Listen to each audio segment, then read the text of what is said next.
Now let's take a look at some of the EQs you could find at PureWave Audio. Okay, so here we are on purewaveaudio.com.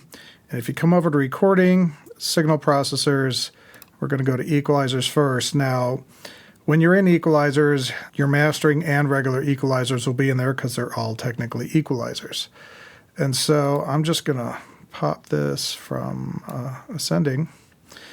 And there's a bunch of different types of equalizers. We have modules, we have rack. Over here we have like a Pultec type EQ, which is passive. What's nice about these is you could actually boost and cut at the same frequency from different controls. That gives you kind of an interesting phase relationship on the EQ. Over here we have kind of a bus EQ that has, it's more sculpting, if you will. Anything thermionic culture is actually a tube-based. So you can see it says 2-channel valve equalizer.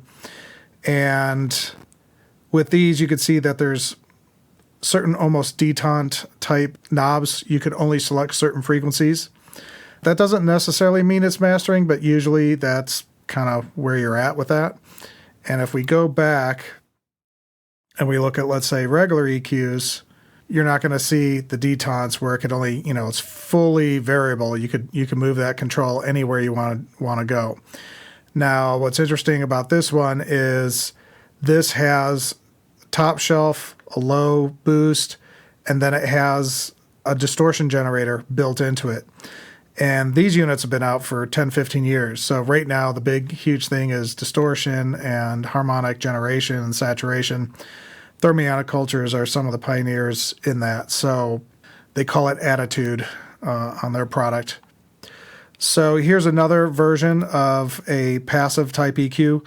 Now, when it's passive, it means electronically it's passive. It doesn't mean you don't plug the unit into the wall and power it. It actually does have power for all your bypass and relays and, if it's going through transformers, things like that, your balanced input and outputs. But then the controls. So this is the same thing. This is all cuts and this is all gains. So you could gain up at 5K and you could cut at 5K and get some interesting things. And this is a left and right stereo unit. Now this you could use for mastering. You could also use it just as a regular EQ.